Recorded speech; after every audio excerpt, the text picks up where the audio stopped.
Hello there. Welcome to the Saroy channel, wherever you are in the world. And so much love to each and every one of you. How are you doing? I do hope you're doing very, very well. I hope you're going to get yourself something refreshing to drink. And I hope you're enjoying the lovely weather where you are.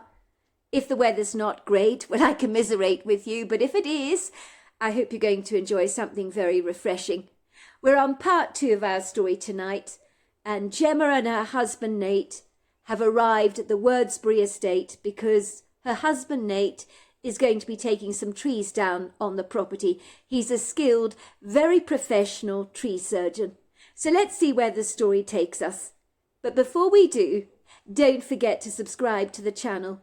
Click the notification bell and the thumbs up.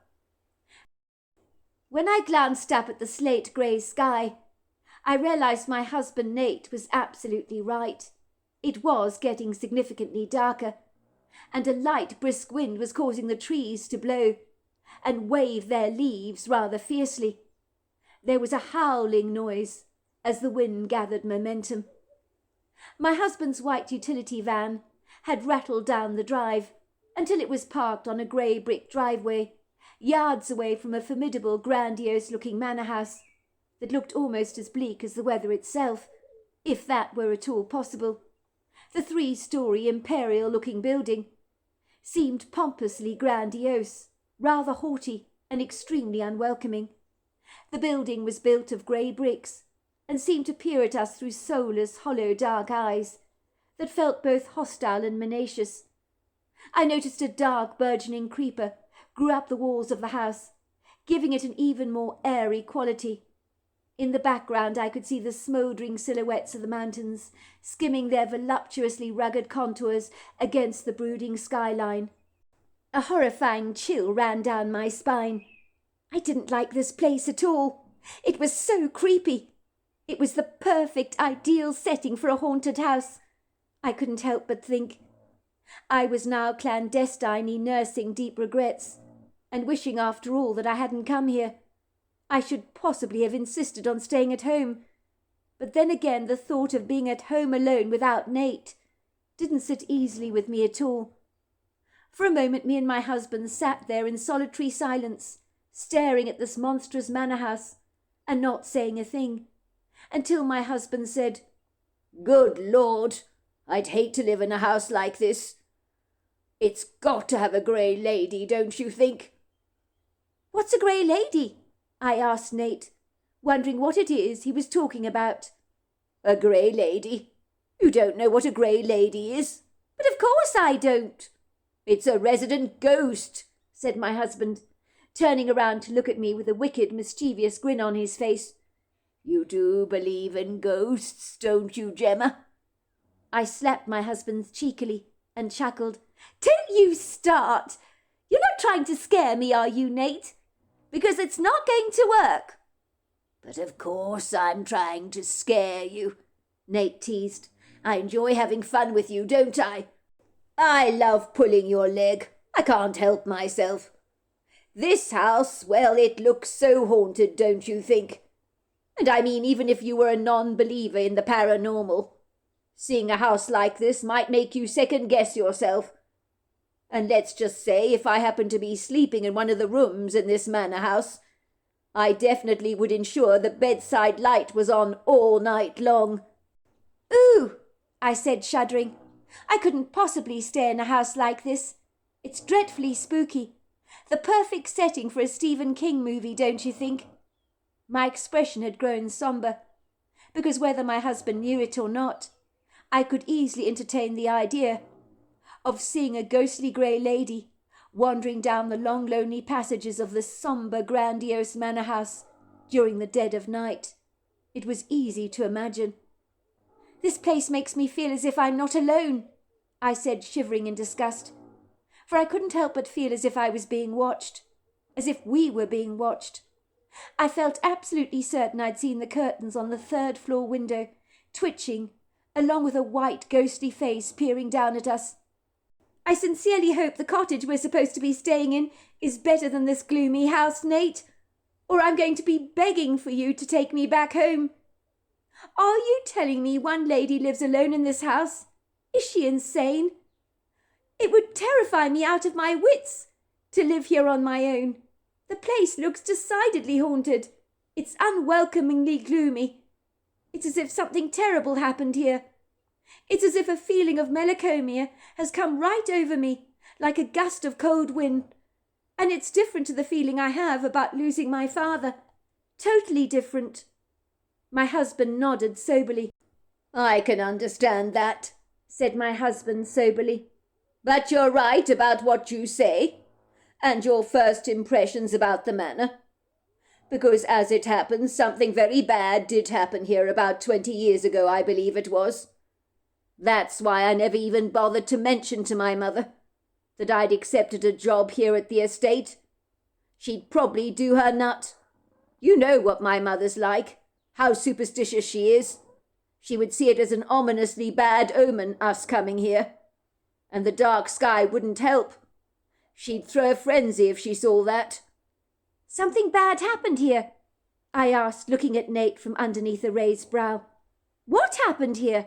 I asked him, wondering whether it really was in my best interest to know, or whether I was potentially opening up a can of worms that I would seriously regret peering into. Well, said my husband, rubbing a hand through his hair, I understand Wordsbury Manor has been in the Wordsbury family line for generations. But now Mrs. Penrith, who was initially known as Mrs. Wordsbury, lives here alone in the house. Her husband, Mr. Wordsbury, died here, in what you might describe as suspicious circumstances. There was a lot of speculation over his death at the time, as people talked and rumours spread like wildfire. Anyway, Mr. Wordsbury was found drowned. He was strapped to his wheelchair in the middle of the pond. Horrible it was. It was all over the news. Soon after Mr. Wordsbury's death, Mrs. Wordsbury changed her name back to Mrs. Penrith, which was her maiden name, I believe. So why she calls herself Mrs. Penrith, I don't know. I'd have thought it would be Miss. But anyway, that's what she calls herself. But why would she do that? I asked. You don't think she had issues with her husband, do you? Maybe she didn't like him all that much. People might go back to their maiden names if they've been unhappy in their marriage, or had a surname they distinctly dislike. But Wordsbury is a pretty cool surname, don't you think? Which is why the woman reverting to her maiden name is nonsensical as far as I'm concerned. You make a good observation there, Gemma, love, my husband said. If my memory serves me correct, I believe there was no love lost between the couple. That's why rumours abounded after his untimely death. People were suspicious about it. They wondered how he'd ended up in that pond, drowned so mysteriously, even though it was described as a suicidal death. I think Mrs. Penrith found her husband, Alexandra Wordsbury, had become a dreadful nuisance in his life, especially after his accident a few years before, that resulted in him being wheelchair-bound. He had a nasty fall at one point, you see, becoming paralysed from the waist down, so he was permanently subjected to a wheelchair. People described Mr. Wordsbury as a cantankerous man at the very best of times, but I understand that after his accident that rendered him half paralysed, some say he became obnoxious and bitter and very hateful towards his wife. I guess he resented losing his independence, which is understandable in the circumstances, I suppose. And let's not kid, being paralysed is bound to make you extremely grumpy. Well, if he was in a wheelchair, I asked, how on earth did he manage to drown in the pond? Well, according to the newspaper article, the man drove his wheelchair deliberately into the pond, committing suicide. He felt as if his life was over, and being paralysed finally got too much for him to endure. That's what I remember reading in the local paper at the time. But it happened a long time ago. Apparently he would tell people all the time that his life was not worth living.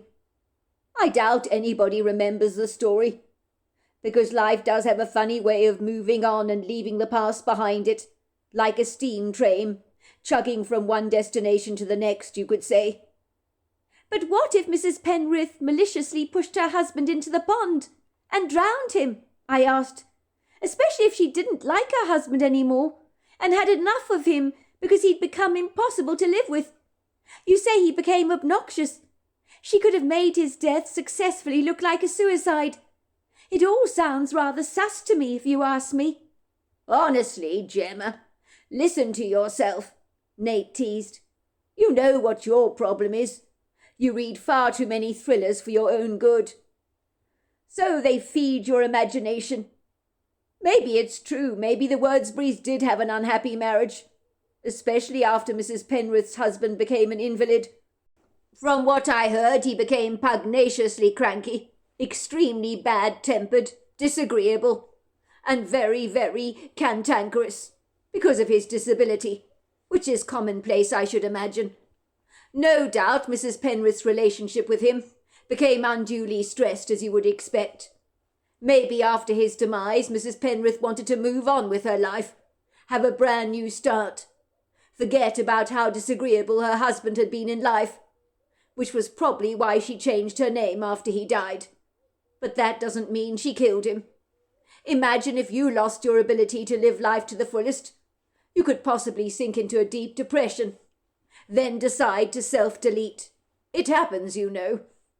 I mean, think about it. Mr. Wordsbury had strapped himself into his wheelchair, launched himself into the deep end of the pond to ensure that he wouldn't survive. And his plan worked. His wife found him, submerged in the deep water. You think he could do all that if he was half paralysed? I asked sceptically. Surely throwing yourself into a pond in a wheelchair is not an easy feat to accomplish. If you're determined to kill yourself, anything is possible, my husband said to me. I don't think it would be too hard to drive your wheelchair into a pond. Where there's a will, there is certainly a way, as they say.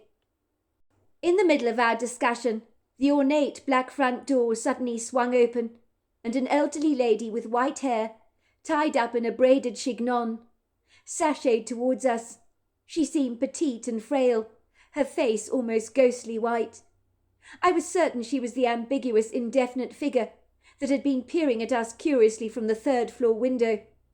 I could see her pale eyes were barely blue, almost as if the blue in her eyes had faded with time, like a pair of overwashed denim jeans. Her eyes appeared sunken, and there were dark, distinct circles fringing her orbital cavities, almost as if they betrayed the fact that she didn't get any sleep at night, which I can't say remotely surprised me. Who could be comfortable sleeping in such a sinister-looking mansion at night? I know, if it were me, I wouldn't get a wink of sleep. She was wearing a long button dress that travelled down to her wafer-thin ankles, along with a pair of ugly black lace-up boots that looked as if they could do with a good polish because they were covered in dust. As the woman trotted towards us, I was surprised how agile she was on her tiny feet, for someone who I surmised was possibly in her 80s. But then again, if you're as light as a bird, you don't actually have much excess baggage to carry around with you. I tried to imagine if it was possible that such a slight woman, such as Mrs. Penrith, who weighed less than 90 pounds at a guess, could be capable of pushing her husband over on his wheelchair into the deep part of a pond. Somehow I couldn't see it. I was so quick to believe the worst in people, perhaps with my father's tragic sudden demise and all the dreadful things that had happened of late, that it was hardly a wonder that I was brooding on such insidiously dark thoughts that had no bearing on reality whatsoever. But that's what happens when life cruelly throws you a curveball that you never saw coming. As a consequence of overindulging myself in all this fictitious entertainment, I was beginning to think like Angela Lamsley on Murder, She Wrote, and doubting this very gentlewoman's integrity. What was I like? The woman looked as if the fierce wind would blow her over at any moment.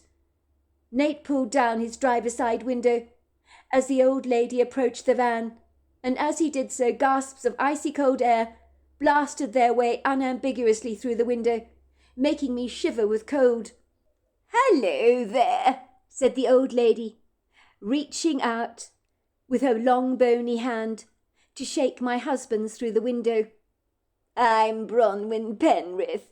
You must be Mr. Nate Rosenberg. It's very good to meet you, young man. That's right, I am he, said my husband. I'm very glad you've come. I'm so sorry the weather has taken a turn for the worst. There's quite a storm brewing out there, you know. But I'm sure it will pass. I think when you check out the woodgroves for yourself on this property, Mr. Rosenberg, it will be painfully clear to you which trees need to be brought down.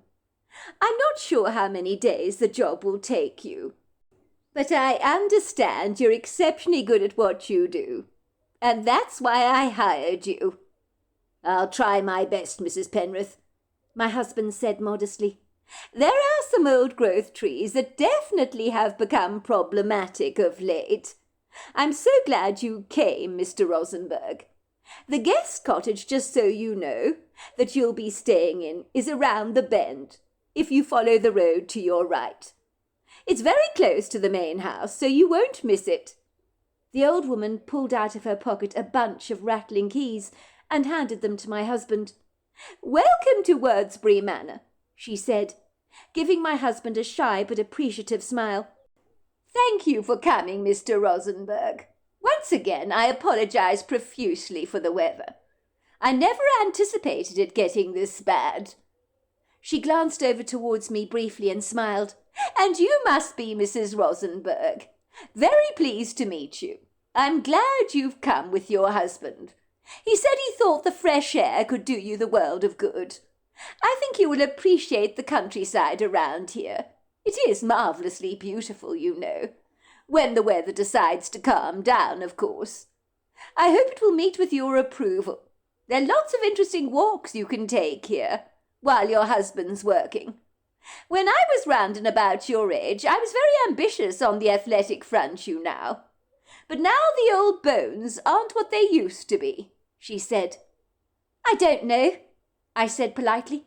You look pretty fit to me.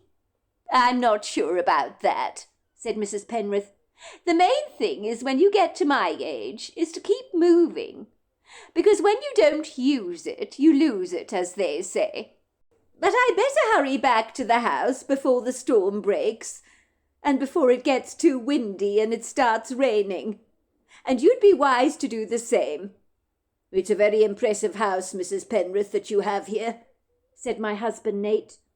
You manage this whole place on your own, do you? Not exactly, said the old lady. I have a housekeeper who comes in every day to do some cooking for me. She cleans and is a great help around the place. But I know exactly what you're thinking. It is a large house, far too big for the likes of me. But I've become attached to the old place over the years, you know. I'd never consider selling. I want to leave the house to my son and his family. But I don't think my son is desperately enamoured by the place. Not like I am, I have to say. When the old lady told us this, I could hardly believe what she was saying. Was she really attached to this old house? There was nothing likeable about it at all. It stole away all warm feelings, and certainly encouraged your imagination to hover over dark places. Mrs. Penrith wanted to leave this place to her son. Was she kidding? Who would want to live in a house like this? Would her son and his children even want this place, I wondered. I highly doubted anyone would, unless, of course, they wanted to turn the house into a haunted attraction. Then I reminded myself, of course, that the estate itself was magnificent. If a bulldozer was applied to the awful manor house, and something else was built in its place that was far more palatable, then there was no reason that this property might not become highly sought after one day. If you need anything from me, Mr. Rosenberg, don't hesitate to call me on my cell phone. Or failing that, you can come to the front door and knock or ring the intercom. I'll always be here for you. I trust I can leave the woodgrove to your judicious devices, because you'll be able to pick out the problem trees for me, better than I ever could. That's why I leave the job to your proficient expertise. When my husband followed the road towards the cottage, he began to chuckle under his breath. What's so funny? I asked. Why are you laughing? Can you imagine that frail old lady bumping her husband off? Somehow I don't think it's likely. Mrs. Penrith is as light as a feather. I can't see her doing it somehow. She seems so genuinely nice, don't you think? I don't believe the woman has a bad bone in her body. I grinned, because somehow, despite having an overactive imagination, I certainly couldn't see Mrs. Penrith pushing her husband into the pond from his wheelchair. Maybe the miserably cantankerous man really did decide to bring his life to an end after all. Mrs. Penrith was probably delighting in the fact that she didn't have to put up with his constant grumbling a moment longer. My husband was right. Mrs. Penrith was so sweet, so long-suffering, so genuinely warm. And even with my Nancy Drew instincts, I could not in a million months of Sundays imagine the woman thrusting her husband into the deep end of the pond and allowing him to drown.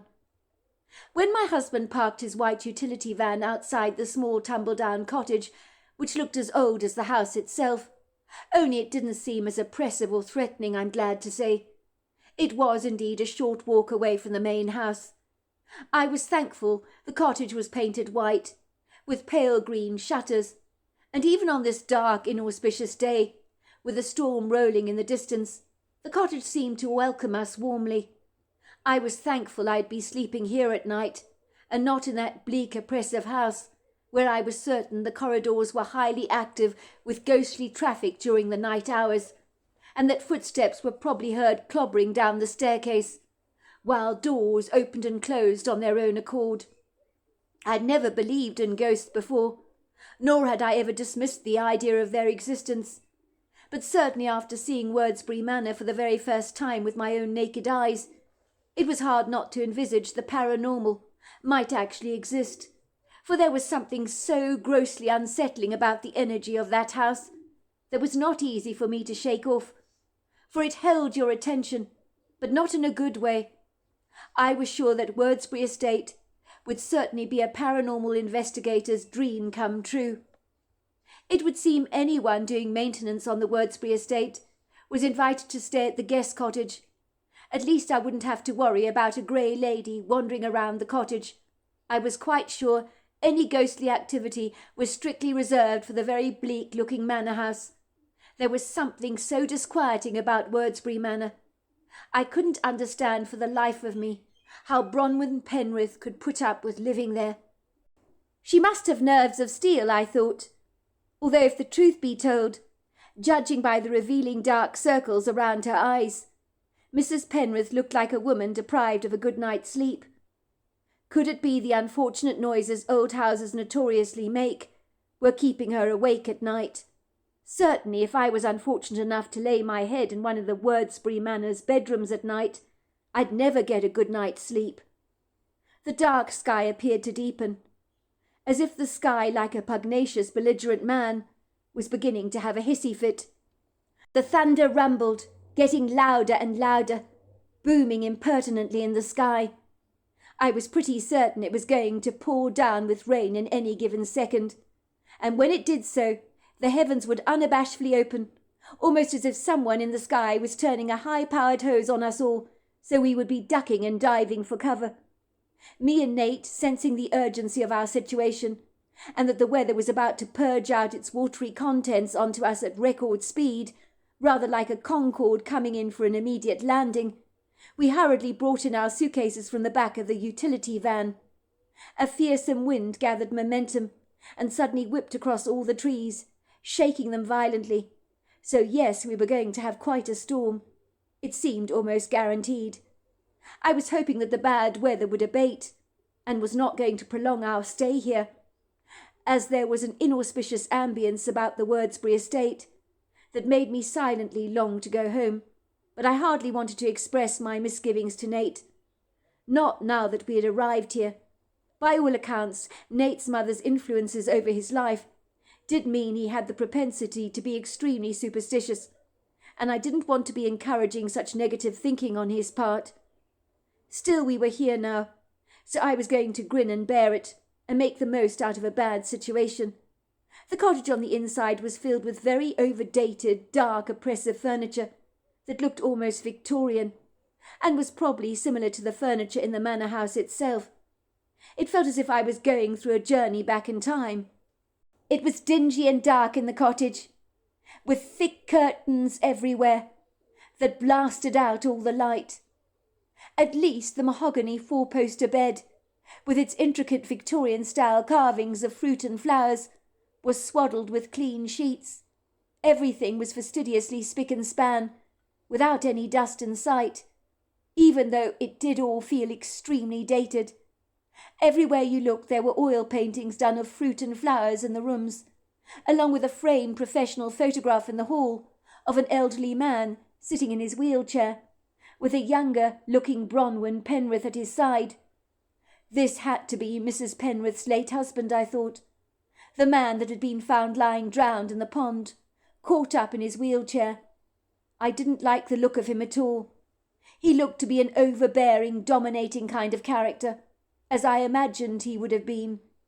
But his stormy photograph made my impression of him far more formidable.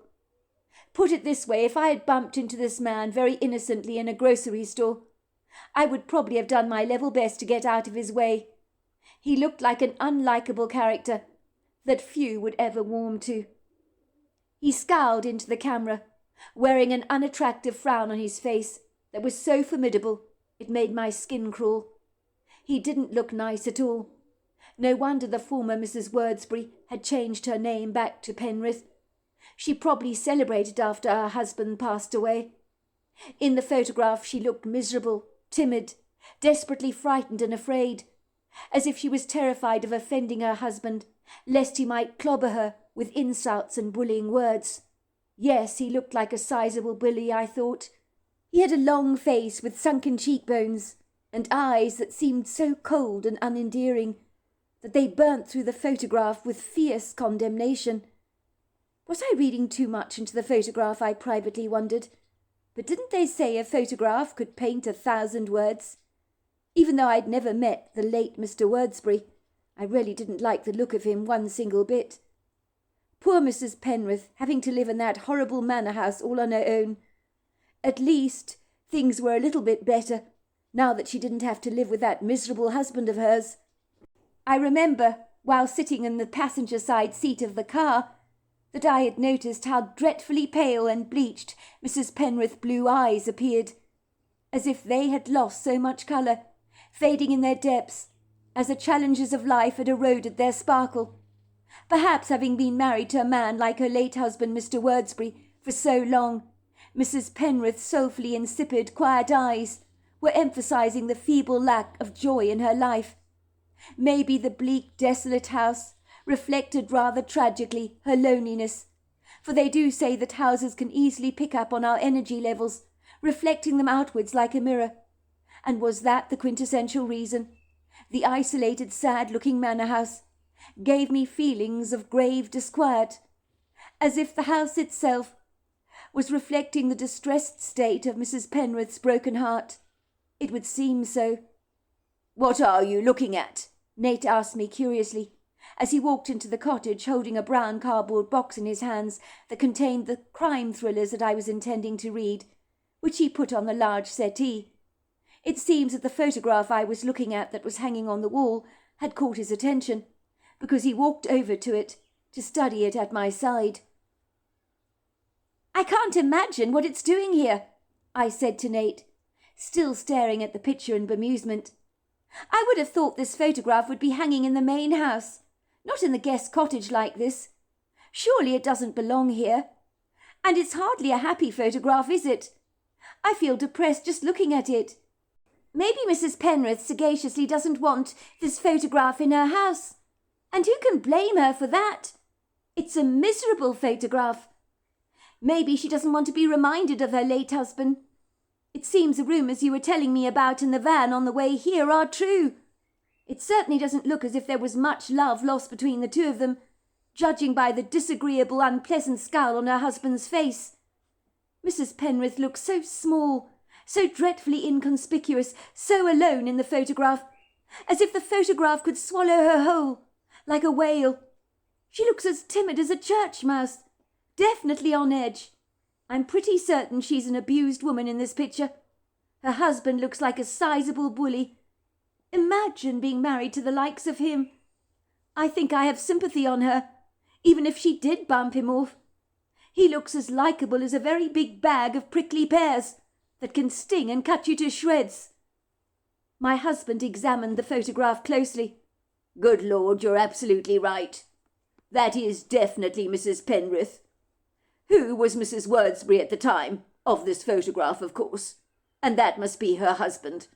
After he got paralysed from the waist down, I should imagine. Oh, look here, it says here at the bottom of the photograph, January the 1st, 2001. Mr. and Mrs. Wordsbury, outside Wordsbury Estate. I think it really was taken pretty soon after he was paralysed. He looks like a miserable character. Like you say, I can almost see him shouting at her and putting her down. He looks the type. He sure does look unpleasant, very intimidating. I certainly am not going to be looking at that photograph. It makes my skin crawl, it really does. I think I'm going to cover it up with a bath towel, so I don't have to look at it while I'm staying here. I don't need something to make me more miserable than I already am. It's weird to experience such discomfort looking at a photograph like this. People in photographs don't normally have an effect on me. But there's something about the late Mr. Wordsbury that makes my blood run cold. Me too, my husband admitted. It's having a similar effect on me. I really don't like him. We either should take it down, the photograph, or cover it with a bath towel, as you say, because I don't want to be looking at this. My husband and I had hurriedly brought boxes in from the van, because it was threatening to pour down with rain, filled with the food supplies that we'd brought to the cottage. I placed all the cold stuff in a refrigerator that looked as if it had come out of the 60s, but it functioned well enough, although it did make a funny whirling noise, which might make getting to sleep at night a little bothersome, I thought. Hopefully, with our bedroom being upstairs, we wouldn't get to hear it. In truth, it seemed better made than the refrigerators you get nowadays, for it had been built to last, unlike the stuff you buy today that seems to be purposely designed to break down so that in a few years you're forced to replace it. The main bedroom was rather small and poky, with wooden beams stretched across the ceiling, and 2 large nightstands, made of mahogany. I rummaged around in the dresser, placing my clothes in the drawers, and that was when I found the envelope. I pulled it out, finding a white card on the inside, and on the card was a note that was written in a hurried scrawl. Something's not right about this place. Get out of it, if you know what's good for you. The energy here is profoundly evil. I feel it everywhere. I stared at the note, confounded, wondering who could possibly have written it. I knew unequivocally that if my mother-in-law, Alice Rosenberg, was here, if she'd stumbled across the note, she wouldn't have hesitated to leave the cottage forthwith, without so much as a bye or leave, as this would be to her a clear sign that she needed to leave the place at once. The signs she had persuaded me to pay attention to on my husband's behalf, when we'd been eating pasta together at the Olive Garden, in order to keep him and I both perfectly safe. I considered to myself whether I should tell Nate about the strange note I had uncovered in the dresser drawer, but I decided better against it. He had a job here to do on the estate, and the poor old woman, Mrs. Penrith, needed his help, and after seeing her photograph with her late husband, my sympathy towards her ran deep. So there we are, that is the end of part 2. Part 3 is tomorrow night. I look forward to you joining me then. Until next time, goodbye and good night.